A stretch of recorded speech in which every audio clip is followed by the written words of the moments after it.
Hello, everybody, and welcome to Hash Rate. My name is Mark Jeffrey. My guest today is Willy Ogersali, a.k.a. Willy Wonka of Nounspace, a decentralized social network built on the Farcaster network. Hello, Willy. How you doing? GM, Mark, GM, everybody. Best day ever. How are you? I'm doing great. That's the way to be. Every day's best day ever, right? 100%. Tomorrow's going to be even better. I love that, dude. Rock on. So let's start first with Farcaster, because I think some people know what it is. What is Farcaster, and kind of how big is it? Like, how many users does it have? So Farcaster is my new favorite social network. And one of the things I like about it that y'all might like is that it's decentralized. So if you're not on Farcaster yet, highly recommend checking it out.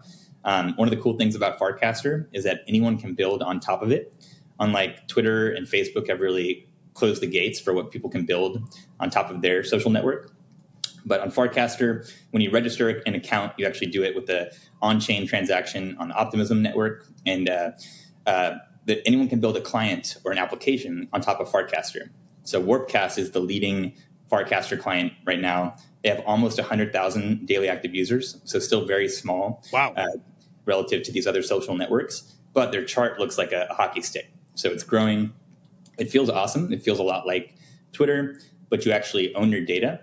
And when you're casting, which is what they call like the equivalent of tweeting, you're actually signing the cast, the message, with an embedded wallet. So anyone can verify it. Anybody can run a Farcaster hub, which is like a node that allows you to read and write to the network. And then, again, anyone can build anything on top of it. So it's a permissionless network. Right now, a lot of the users that are on Farcaster are builders in Web3 who are building in public.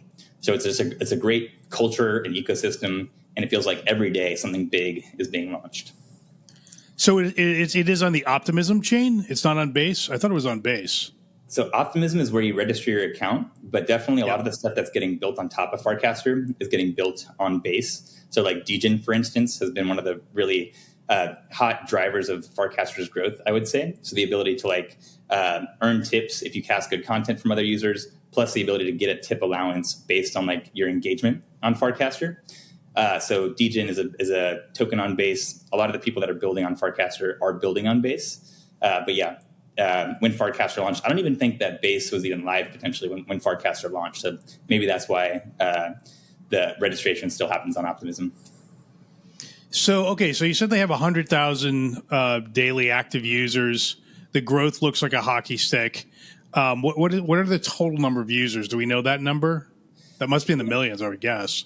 I think it's over 600,000.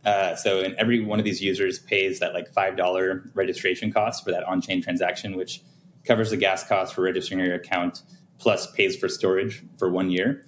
So these are all, at least 600,000 users that have actually paid $5. But that's a good point. I hadn't really considered it's a pretty high percentage of daily active users, which I guess is kind of what you would expect to see with the social network. But clearly people that are signing up are liking what they're seeing there. Yeah, it seems to have like a very rabid following. There was sort of a Farcaster event that happened in Los Angeles not long ago, in Venice Beach, and I found out about it too late, so I tried to get a ticket to it, and I couldn't get a ticket, and nobody in that, I didn't know anybody in that community. Usually I have juice, I had zero juice. This was a completely different set of people than the ones I normally that I know. And but I took a scooter over just to sort of check it out, and it was buzzing. It it was full, standing room only. It felt really alive. So yeah. Well, now you know me. So next time I'll try and get you in there. You're my hookup from now on. Yeah. Okay, that sounds good, because I clearly have. I have zero. And the crowd. There was literally nobody in the crowd that I knew. It was a very different crowd, right? So, but yeah. And then I saw there were some big people that were there and tweeting from it. I think it has some big investors. Or Farcaster has some big investors. And I'm trying to remember who it was. It was like A16Z or somebody like that, right? And I don't know if that's exactly right, but it was like that level of person was there, and that was pretty impressive. So yeah, the VCs seem to like Farcaster. They're betting on it just like we are. You may have heard they raised like $150 million a few weeks ago at over $1 billion valuation. Yeah. Holy crap. So this is real. Well, it does feel like, I mean, it does feel like it's got like actual traction. It's not like fake VC traction, right? So it feels organic and it feels like it's alive. And I do have a Farcaster client. I'm one of those people who signed up, and I use the whatever the app is, I use it on my phone. Yeah. What is it? Warpcast is the leading app. Warpcast. Thank you. Yes. The Farcaster protocol team. So, they're focused on building a protocol, but what's the point of a protocol if it has no users, right? So they kind of realized first they had to build an application, and they're practicing like application-led protocol development, where they basically get feedback from users. They start with features that are centralized. So things like direct messages, for example, are not yet enshrined in the protocol, but they validate the stuff and then take the time to solve the complex problems to actually bring it all, not necessarily all on chain, but all decentralized, permissionless. So I pay $5 to sign up, and I use my client, which I don't have to use that client. Anybody can make their own client that's completely different, has a different UI, but accesses the same back end. And so are all the tweets actually blockchain transactions?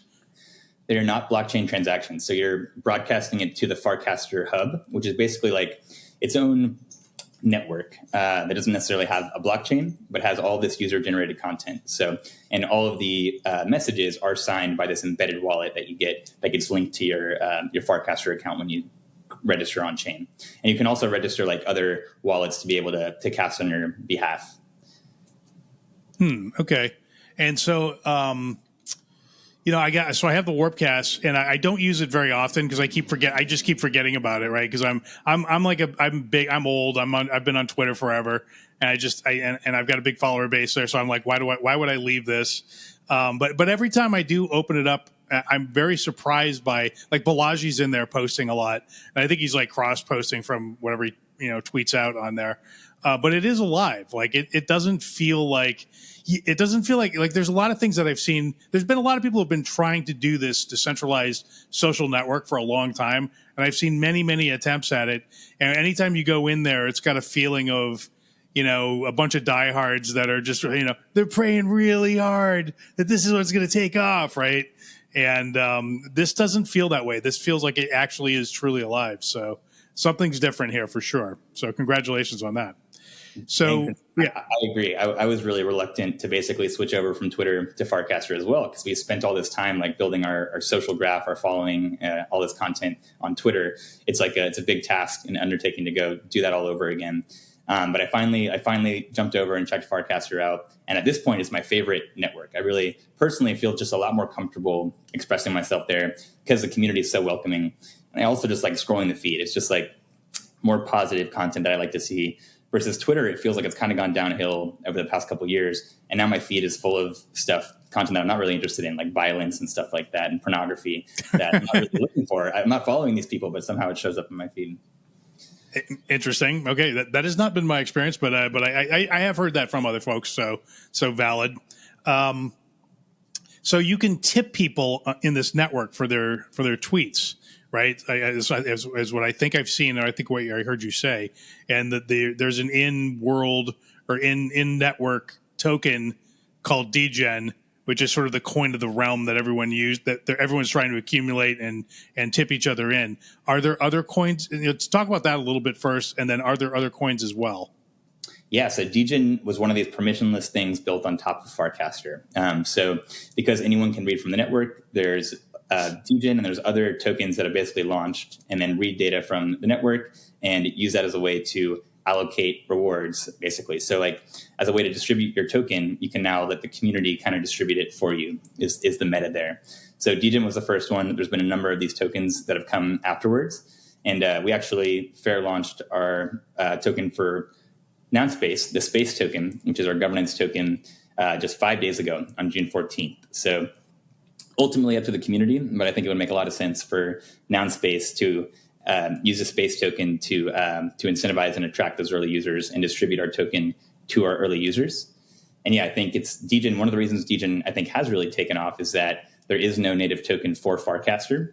So I think a lot of people, I assume, are kind of using Degen as a proxy to bet on both Farcaster and Base's growth. So anybody can launch any token within the Farcaster universe. And I assume, so there's a wallet associated with my account in Farcaster. Is that correct? So when you create a Farcaster account, you can either do it with email or with a wallet.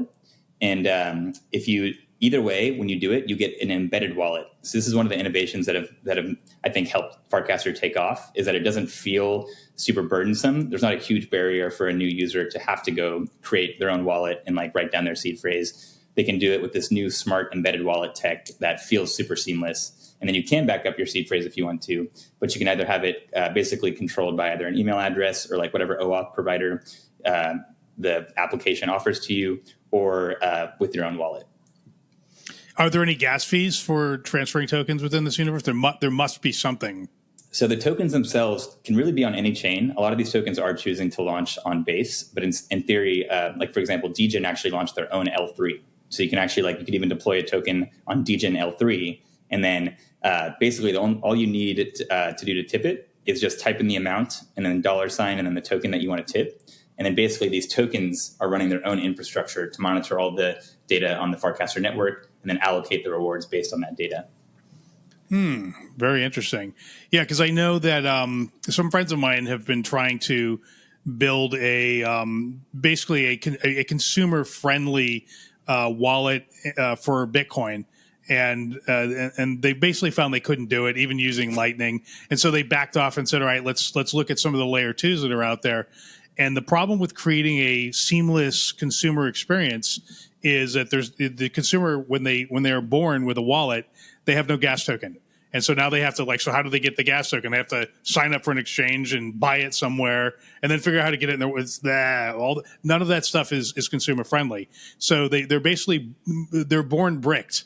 Right, the wallet is born brick. You can't buy anything because you have no coins, right? So you have this chicken and egg problem, and so it sounds like Farcaster is sort of very seamlessly and under the hood, so nobody even has to think about it, solve that problem. So I think you're right. I think it's one of the reasons why it took off while some of the other ones did not.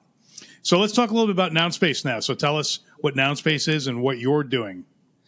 Yeah, so we are building one of these clients on top of Farcaster. So I hope that you will use Nounspace when we launch July 2nd. It's coming up. So we got a $100,000 grant on April 1st from NounsDAO.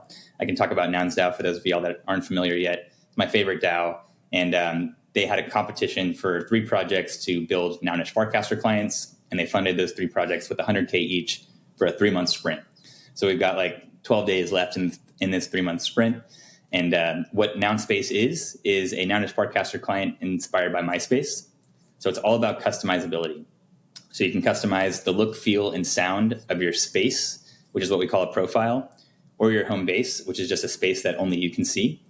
And you can even customize the functionality. So we have a concept called fidgets, which is really the core innovation of Nounspace. And these fidgets are little miniature applications that anyone can build. Initially, we're building the first set, but we focused on building a kind of developer ecosystem and experience where anyone can build their own fidget. And then users can select from this growing library of fidgets and arrange them on their space or their home base. And everything's a fidget, even like the feed that is all the posts, all this user-generated content that you see, even that is a fidget that you can arrange, customize. And really, those are the 3 features we're focused on for our MLP, is the themes, the fidgets, and then tabs. And all tabs are the ability to basically multiply the power of those themes and fidgets by adding additional tabs to your space or home base. So give me an example of what a fidget can do. Why would I want one, and what does it do? Anything is possible. Anything you can code. So these fidgets are just JavaScript. So they can be really simple stuff, just like text or an image or a video that you want to embed, or like a list of links, which could be like books you're interested in, or sports or communities or meme coins, whatever you're interested in, all the way to like entire applications. So it could be like the ability to swap into a community's token, if they have a token, directly from their space. Oh, wow. Yeah. Or like the entire application. So we have an iframe fidget, basically, where you could literally, on a tab on your social space, you could have your entire application or your governance forum or like snapshot voting or your Discord just embedded directly there on a tab right next to your social space. So as a community, you no longer need to like hope that people see your content and that you can convince them to come leave the social app to come check out your website. Where the idea is that we want to be the best way for communities to share all this content that they're creating, all this functionality that they're creating directly with their audience on their social space. So I could make like a little bookstore to sell my books, for example, right in the widget. That's like one thing I could do. Or I could make a poll, or yeah, I mean, just like absolutely anything that you can program. It's kind of like what Facebook was sort of headed towards with their API, and then they yanked the plug on that.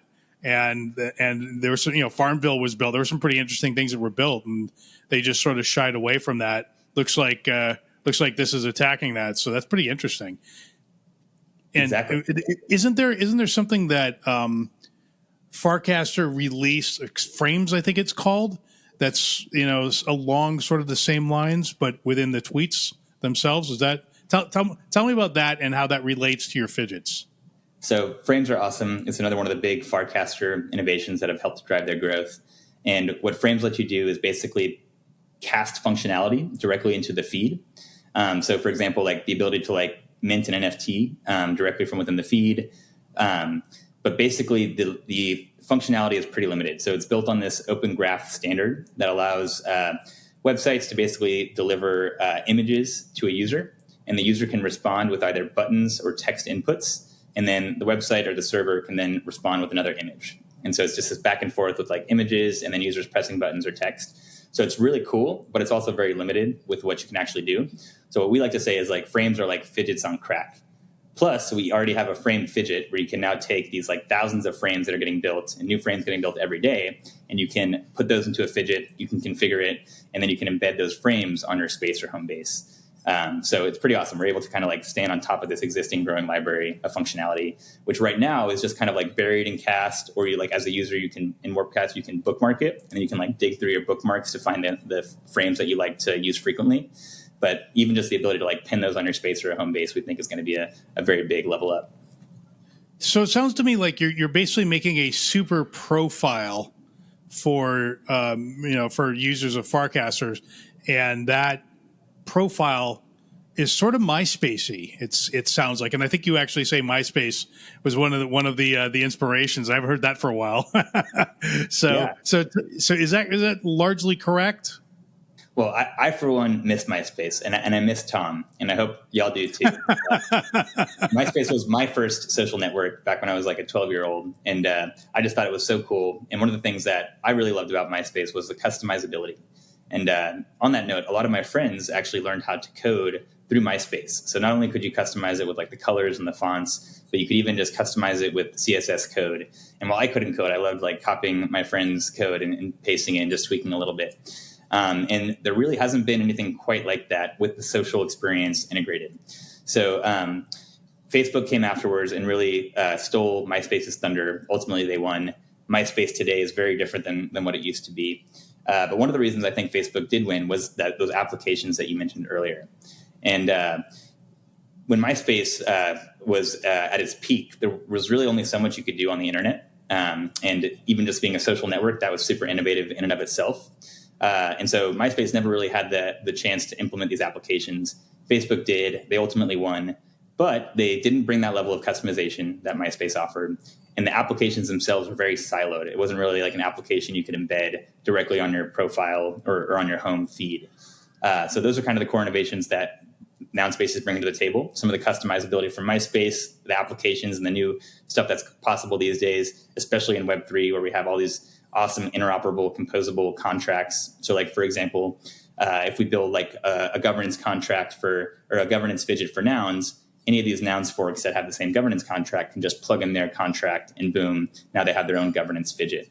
So we're really like leveraging all the great stuff that's been built and giving developers a platform to make it easy for them to build the functionality they want, and then giving communities and users the ability to embed that functionality on their space or home base, which we think, again, can be like the best way for communities to share the functionality and the content they want to with their audiences, and for users, the best way to explore the on-chain universe.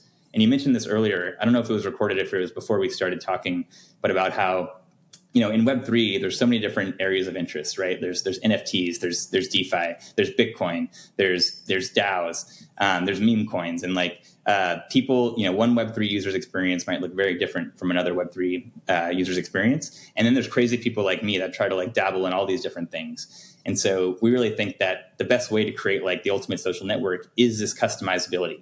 so that users basically can customize their home base and have the communities and the functionality that they care about on tabs, and basically like have Nounspace be their new portal to explore the on-chain universe, and if we do this well, eventually the online universe. So like you said, people could order books or order a pizza from a fidget as well.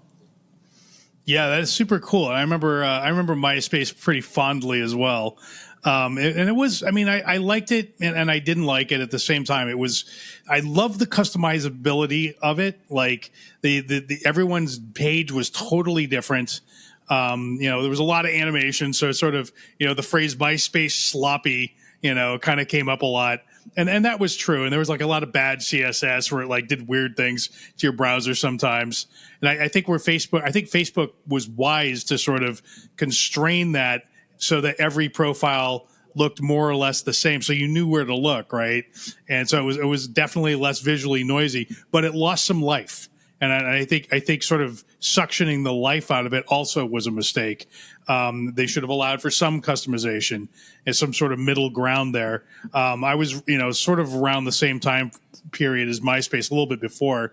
I was running a thing called the Palace, which was this like really early metaverse 2D. And one of its key features was the customization. Anyone could create and run a Palace server, not just sort of go into one that was produced by Warner Brothers or whatever. And so that was a big part of the draw. And you're right, Facebook does not allow you to customize anywhere near like what MySpace did. So I like the life. I like the expression that was in that. So bringing that back, I think that's a good thing. I think it's a great mission. We're all about self-expression. And I think you're right. There's a risk that some spaces that people customize might not look that great. Of course, people will be incentivized to make their space awesome. But one of the features that we're pretty excited about, it won't be an MLP, but we think it's a no-brainer, is in the theme customization experience to enable people to give a prompt for what they want their space to look like and have an AI engine that will basically do the CSS for you. So just with a prompt, you can get a totally bespoke space without having to do any of the code yourself. Yeah, we did not have AI. That's a great point and a great innovation. Where my brain was going was I was thinking about Canva. And I was like, if I had something sort of like Canva, but for designing my noun space, that was because I've been using Canva a lot more lately and just, oh my God, it's so nice. It's like, I'm not a designer, but I can pretend to be one on TV if I have Canva kind of behind me. Right. So, and it feels like the same sort of, I don't know, wizard, whatever you want to call what Canva does. That feels like that's the way. Shout out Canva. And yeah, I love that. We've been trying to be really thoughtful about that specific experience and try to make it feel more like a game than work, basically to customize your space and the look and feel of it. And again, yeah, with this prompt, I think it's a big winner because really with no work whatsoever, you could have a super cool custom bespoke space with, like crazy stuff like unicorns following your mouse around or whatever you can imagine. So you call it Nounspace and you mentioned NounsDAO. When you say noun, what does that mean? What does that mean in your head? Well, so in the context of Nounspace, we are a place for people, places, or things. Or I like to say, like, eventually our target market is anyone who wears sunglasses. So Nouns, their whole icon or their logo is these nOGs. And Nouns is a DAO where they really pioneered a lot of like NFT governance. So a DAO that uses an NFT as the governance token. They also pioneered something called these auctions where every day one noun gets auctioned off to the highest bidder. And all the proceeds from those auctions go into the treasury. So far, there's been a little over 1,000 nouns auctioned off. And what does that mean? What do you mean? Just like the word, like you're auctioning off words in a dictionary, basically, but they have to be nouns. What do you mean when you say a noun? So it's an NFT that has an on-chain image. So it's a 32 by 32 bit SVG where the image is actually encoded on-chain, and the traits of these nouns. So they're all generated based on the block that the auction begins from a set of traits that are all, again, deployed on chain. And so the reason they're called nouns is because the head trait for each of these NFTs is a noun. So like my noun that I have is a skull is the noun, but they have like a skateboard noun or a computer noun, all these different nouns. And in fact, if anyone wants to create a new one, you can draw a new noun trait and then submit a proposal to get it added to the canonical list of traits. And then similarly, if anyone wants to fork Nouns, Nouns has built all of this great open source, like a full stack for fully on-chain decentralized governance, like with no multi-sig, where the only way to basically get funds out of the treasury is to make an on-chain proposal and for these Nouns holders to approve the proposal. And so far, Nouns has sold over $100 million of these NFTs, and they've funded a ton of really awesome projects, including Nounspace. So Nounspace wouldn't exist. This is our CEO, Tom. I don't know if you could see him, but I like to say that Nounspace Tom wouldn't exist if it wasn't for Nouns. And you can see he's wearing our own unique variation of these nOGs. So I mentioned it's all open source. Not only is it open source, it's Creative Commons. So you need zero permission to do whatever the heck you want to do with Nouns. You can make swag like this that has the Nouns icon on it, and you can sell that swag if you want to. So we borrowed the nOGs. We borrow a lot from like the Nounish community, both from like the tech that they built and the artwork that they have created themselves and that they fund. Because a lot of the stuff that they fund, they make Creative Commons as well. So big fan of Nouns, and basically they were the inspiration that inspired the idea for Nounspace. But now, I love. There's nothing else I would rather be working on than Nounspace. I really think it needs to exist, and I think the timing is right. So huge shout out to Nouns for giving us $100K so that on day one we had resources to build with, which as an entrepreneur, I'm not ever used to having like funding on day one for a project. Yeah, I've been where you're at a couple times, so I know what that feels like. Yeah, okay. I did not know about that. That's amazing. Nounspace. So they sold NFTs and they made $100 million, and now they're running around funding things. I mean, I guess partially with that money. I'm sure they kept some of it, but that's super cool. So okay, so that's the origin of why it's called NounsSpace. So, tell me a little bit about your business, right? Ultimately, how do you make money? How does this become a profitable enterprise for you? So we launched on July 2nd, and even though we haven't launched, I think it's since May 15th, we've been selling early access NFTs. So this is a great strategy, I think, for any project that wants to start generating revenues even before they've launched, and to like start attracting and signing up users even before they've launched. So you can mint, if you go to nounspace.com, you can mint one of these, what we call nOGs, so the Nounspace OGs, and they're 0.0111 ETH, so like 40 something bucks, thanks to today's bump in ETH price. And those give you earliest access to be able to customize your space. So when we launch on July 2nd, if you want to customize your own space, you'll need to have one of these nOGs. You'll still be able to visit other spaces and use their fidgets and everything. But if you want to have your own space and home base, you got to have the nOGs. And it'll also give you free premium access for life. So for these first 11,111 users that we're onboarding, for $40, you'll get free Nounspace for life for as long as we're alive. And right. And then infinite possibilities is the third benefit we like to mention there. So that's our initial rev strategy. I think there's a good chance that we'll continue basically like token gating it with NFTs even after we sell out of the first 11,111, even though they won't give you free access for life. You'll just need the nOGs to get in. And then the next monetization strategy that we have on our roadmap is tabs. So for all the nOGs holders, you'll get 11 tabs on your space or home base free. That's the maximum amount of tabs you can have. But for new users, once you get your nOGs, you'll get your first tab for free on your space and on your home base. But then if you want to add additional tabs, which is basically it's like a one-time payment for like a custom website, because it'll have its own URL that you can customize. Haven't figured out the price for that. Maybe like $20, give or take $10. Basically there'll be NFTs that you can mint, and you could even theoretically sell in the future if you're done with it. And how does this? So you mentioned the space token earlier. What function does the space token serve in this universe? If nOGs is what gives you the ability to create a space. So space is first and foremost our governance token. So I like to. I'm a big fan of tokenomics. I've launched a handful of tokens in the past. Fox token with Shapeshift, Give token with Givit. Oh wow.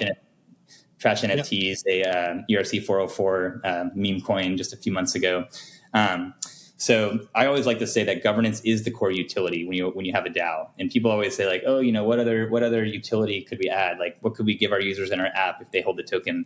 And I think all that other utility is good and fine and dandy. But I think first and foremost, like the reason that people want to hold a governance token or hold any token is because ultimately, like they're speculating. That's the number one use case. And so I think that tokens that actually give users ownership and give them the ability to like execute proposals that take the value and the revenues created by the project and accrue that to the token or to the token holders. I think that's the ultimate utility. Plus, any other utility can extend from that. So ultimately, these other utilities we add will be up to the community.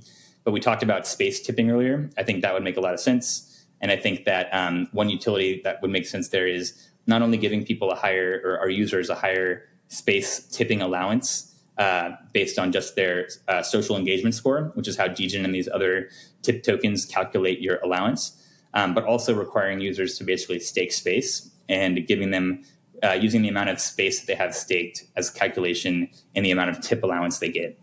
So that's one example, basically where there'd be incentive to stake up space, and then you're getting more space that you can give out. But yeah, ultimately it's up to the community. We're built on the More20 token standard.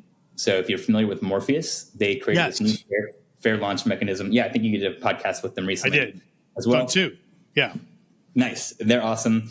So we've taken that same More20 fair launch mechanism, and we've added governance to it. So not only do we have a community treasury that receives a percentage of the emissions, the same amount of emissions that go out to the capital providers, but that community treasury actually is the owner of that More20 contract and has the ability to update the allocations. So the team, I'm working with the NounsPace team right now. We're calling ourselves the Base Space Foundation, and we are separate from the community treasury. So on the fair launch started June 14th. You can deposit staked ETH right now and earn space tokens. And on September 12th, you'll be able to claim your space on Base, so that the ETH gets deposited on mainnet, but you claim your space on Base. And on that day, we will basically launch the community treasury, and the community will have the ability to allocate space tokens in that treasury, but they'll also have the ability at any point to basically update the emissions to any of these buckets, including the team. So it's ultimately up to the community to decide whether or not the team continues getting space tokens to help contributing to the future of Nounspace. So on day one, we're set up in a way where basically the community is not dependent on the team and could live on without us. Or as long as we keep doing a good job, which we're incentivized to with space tokens, then hopefully the community will want us to stick around and keep contributing. So I did look at your site, and it looks like you have 8.2 million staked ETH deposited. Is that correct at this time? Something like that? Did ETH price go down? Because last I looked at it, it was like 8.7. Oh, yeah. This is before the ETH ruling announcement was launched or was announced. So it might be more now. I'm not sure did ETH go up or not. I actually haven't checked. Not as much as I would like it to, but it has gone up, and also the amount of ETH that's getting deposited keeps going up, especially for these first 7 days. Hopefully it will keep going up after these 7 days. But because when you deposit staked ETH, it's locked for the first 7 days after you deposit. The chart for any More20 launch that has a 7-day lock for the first 7 days is basically up only, or at worst flat for a day. Okay, so let's talk about Morpheus for a second, because I was actually going to be my next question. David Johnston, who's been on the show twice, he said that you guys were built on Morpheus, and I guess he means just the token that you're calling a More20. We actually did not get into this part of Morpheus when he was on the show. So tell us about what a More20 token is and what that relationship between you and Morpheus is. So any project now, if you're planning to launch a token and have liquidity for your token, which if you're going to have a token, you should probably have liquidity. The More20 is a way to do that. And Morpheus basically built it for themselves initially for launching their token and for doing their fair launch. They launched it in February and very quickly got over $500 million worth of ETH deposited into their contract.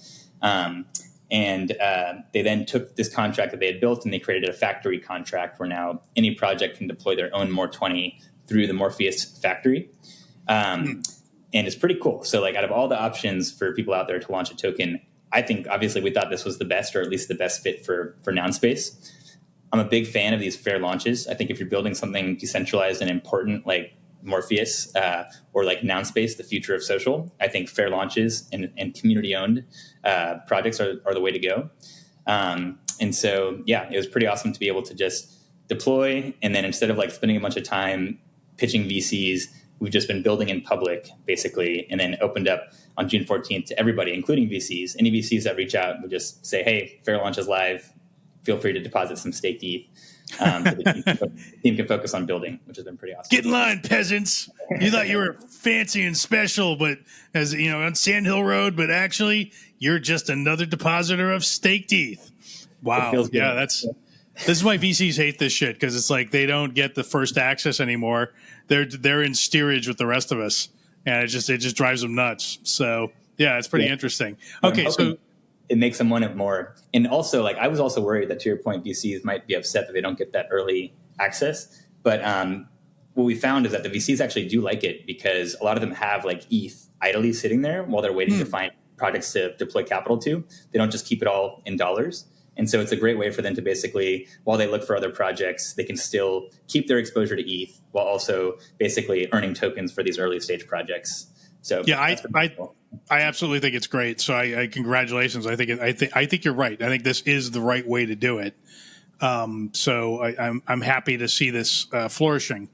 Okay, so basically you're not really built on. I thought you were built on Morpheus's AI for some reason, but it sounds like that's not the case. You're basically just using their launch shell, if you will, for your own. And when you say you're supplying liquidity, is that on Uniswap or is that somewhere else? So it's a good question. Morpheus deployed their liquidity on Uniswap v3 on Arbitrum. Because we're deploying on Base, Aerodrome is a competitor to Uniswap that's actually doing more volume on Base now with lower TVL. And they have their new Slipstream, which is their take on concentrated liquidity. So I want to talk to the Aerodrome folks and see if there's potential for us to do our liquidity there, which could potentially be a way for the Nounspace treasury to earn Aero emissions as well, which we wouldn't get if we did it on Uniswap. Okay.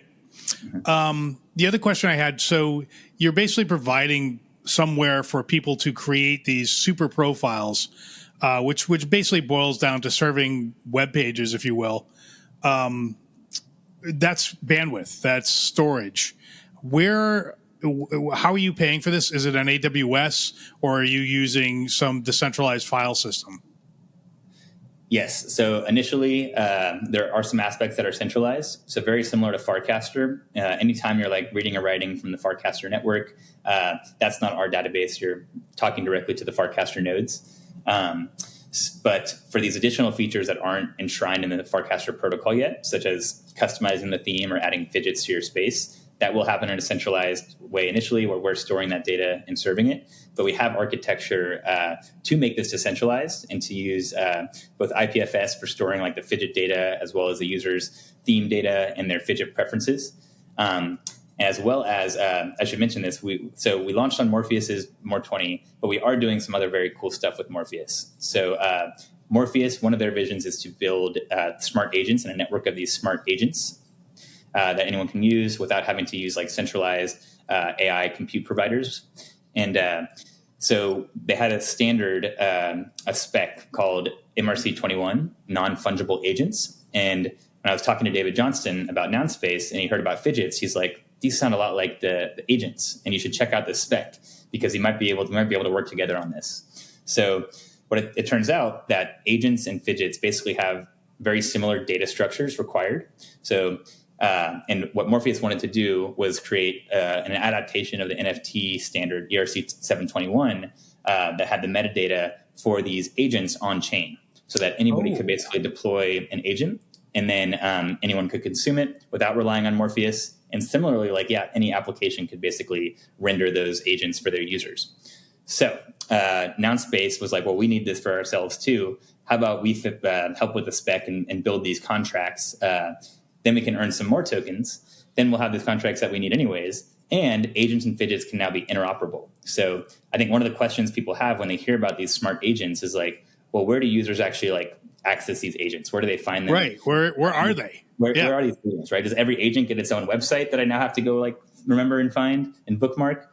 Not on Nounspace. So on Nounspace, all these agents you'll be able to embed right next to your fidgets. And hopefully we can be one of those places, if not the best place for users to find, discover, and use these fidgets. I mean, one of the things so I've done a lot of episodes on Tau, right? BitTensor. And the question I always ask, and I don't get a good answer to, is I'm like, where's the front door? Where can people go and find this thing and use it? And and the answer is sort of like, well, everybody's building their own website, and so there is no front door. There's like 500 back doors, right? And like that's not good. There has to be like an app store, or I don't know, something. And it's just sort of, the one thing that OpenAI did very well, I think, was they released a front door. And I think, and from what we hear about the contention over Sam Altman being CEO, is a lot of the team members were really resisting that, saying, no, we can't let people in. And Altman was like, no, we have to have a front door, and it looks like this, and it's going to happen. And I think that made the valuation of OpenAI go through the roof. Without that front door, there'd be no valuation. And I think BitTensor, they're creating really wonderful backends, but they're not creating a good front end. And so I hear you talking about Morpheus's agents, and the fact that there's a lot of foot traffic within Farcaster, and you're hoping to capture some of that foot traffic into these super profiles, and within those will be the front door for these agents. That's really good for Morpheus, and I think that's incredibly needed. So I love this idea. This is great.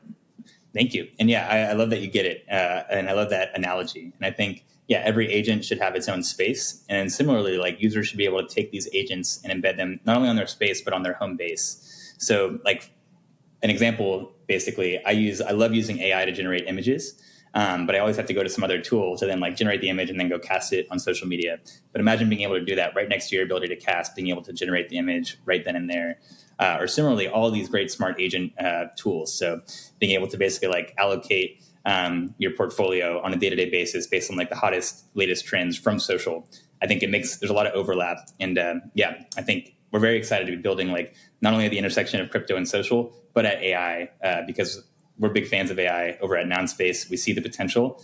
And so it's very cool to not feel like we're missing out or have FOMO just because we're focused on crypto and social, but to be able to bring AI into that when it's obviously going to be such an important piece of the next decade.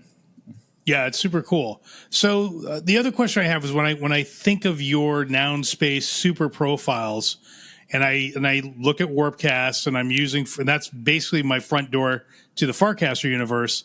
And I see somebody in my feed that I'm like, oh, I wonder if they have a Nounspace.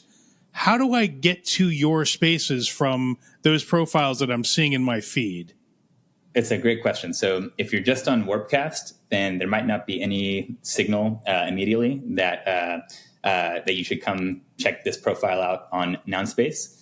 But basically what our goal is to do is to bring users over to Nounspace. And on day one, it's still going to feel a lot like Warpcast because we'll have all the same user-generated content. You'll have all the same followers that you have on Warpcast. But there's going to be a growing number of these customized spaces. One idea we have is to give everyone the ability to enable comments on each fidget. And if you want to enable a comment on a fidget, then what you would have to do is cast a link to that fidget on Nounspace. And then if people comment, what they're actually doing is they're adding a comment to your cast. So it would be an opt-in thing where basically users would be casting so that anyone on Warpcast could then see this cast, which would then pull them over to Nounspace. So that's one growth hack idea we have. Another really interesting thing that we can do is we can actually customize spaces for users before they even sign up on Nounspace. If you already have a Farcaster account, like we don't need to wait for Uniswap to come sign up. We can just make their profile pink and add some unicorns and then drop the token swap fidget right there. And then say, hey, Uniswap, like here's a profile that we customize, but feel free to come claim it if you don't like it. We could even do some interesting stuff where we have like advertisement fidgets. If people build advertisement fidgets that serve ads. And Nounspace, that's another example of how we could monetize is we could take a percentage of that, but we could give the ad sale revenues directly to the user. And we could even put those ad fidgets on spaces before they've been claimed. And then even have like a monetary incentive so that as soon as you come claim your space, not only can you remove that ad fidget if you don't want it, but you can claim some revenues from it and you can leave it up and keep generating revenues from it if you want. Okay. All right, let's talk a little bit about you, Willy. So you clearly, yeah. No, I mean, I think it's time to find out who you are. Who's the Willy Wonka behind the curtain there? I'm mixing up Oz and Willy Wonka. Never mind. Who are you? Where'd you come from? What's your background? What led you to this point? Yeah, so I go by Willy Wonka, but I am doxxed. I'm Willy Ogersali. I am 32 years old, so I've been building in the space since I was in college. I started my first startup at University of Colorado Boulder, and it was a legal tech SaaS-enabled marketplace where you could find lawyers and book a free initial consultation.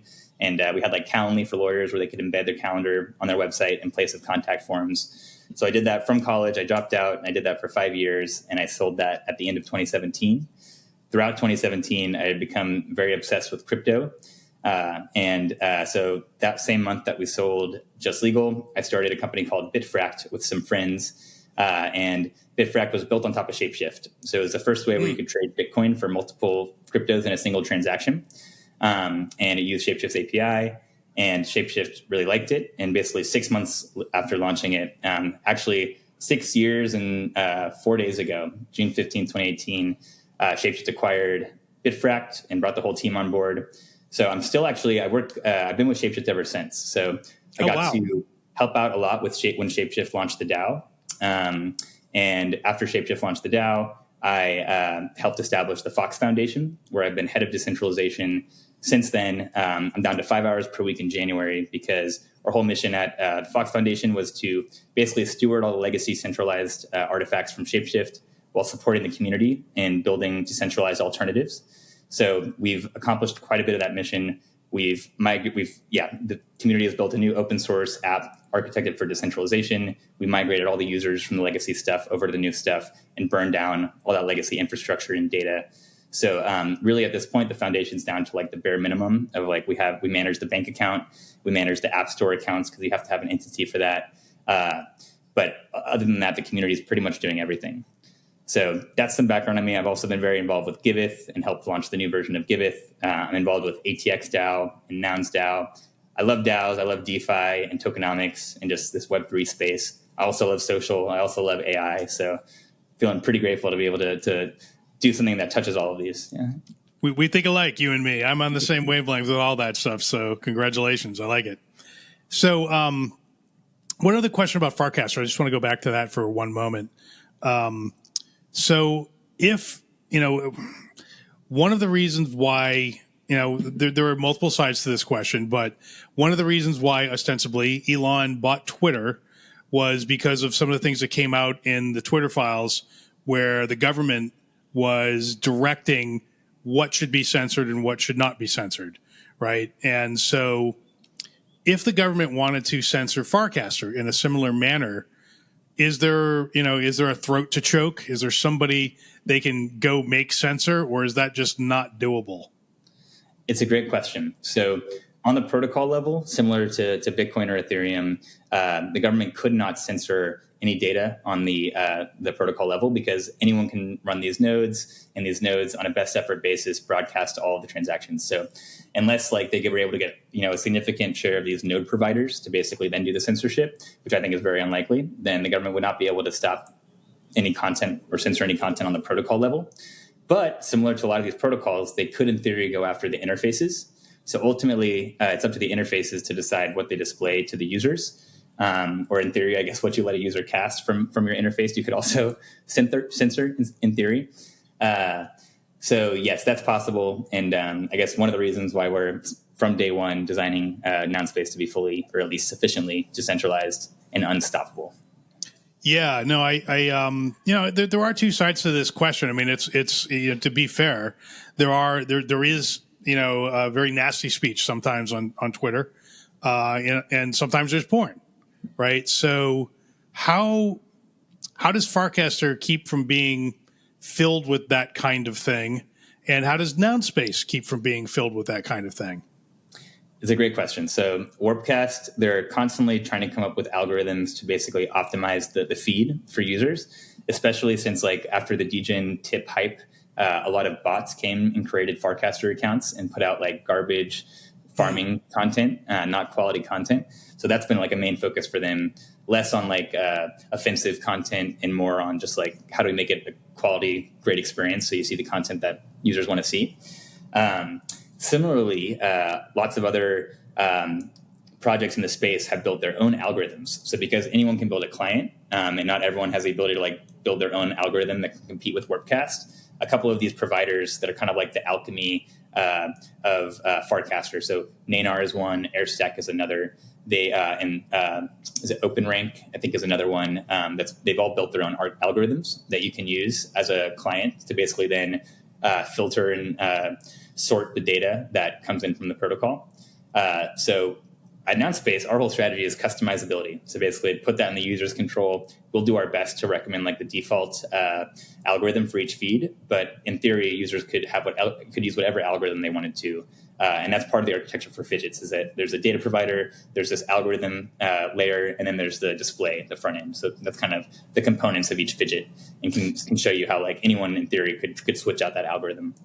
So the answer to censorship on social media is not to centralized impose censorship, but rather to allow end users to filter that data, and so they can filter out whatever it is that they don't want to see.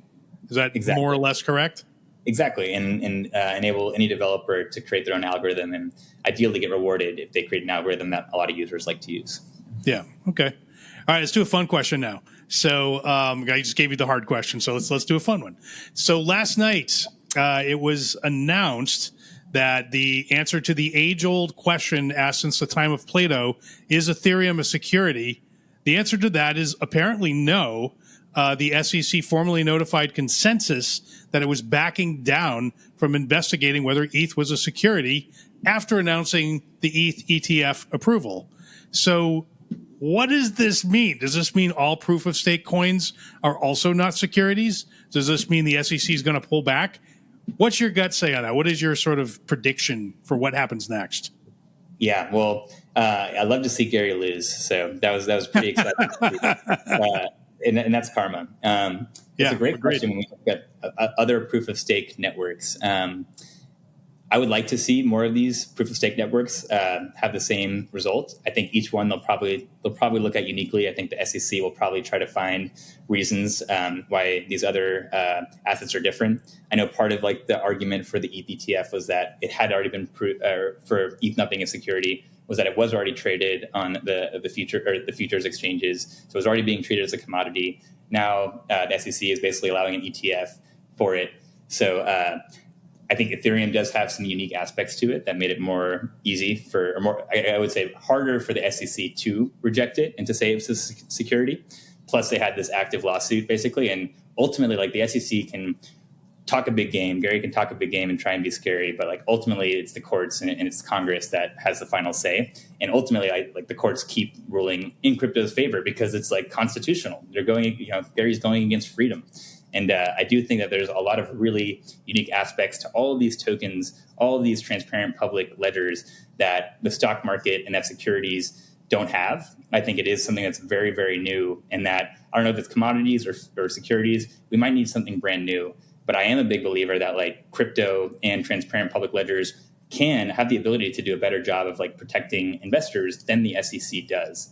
So I would say that I don't think that they should be treated just like any other security. I don't think it makes sense for like a lot of these tokens to have like reporting requirements, for instance, when it's like a protocol and the information's all on chain and anyone can check it out. I think like what we're doing with Nounspace is very unique because, unless there's a black swan event, you can't really get wrecked. You keep 100% of your ETH exposure. So like, yes, you're exposed to the ETH volatility, but it's not something where you can like invest $1 million or invest your life savings and lose it.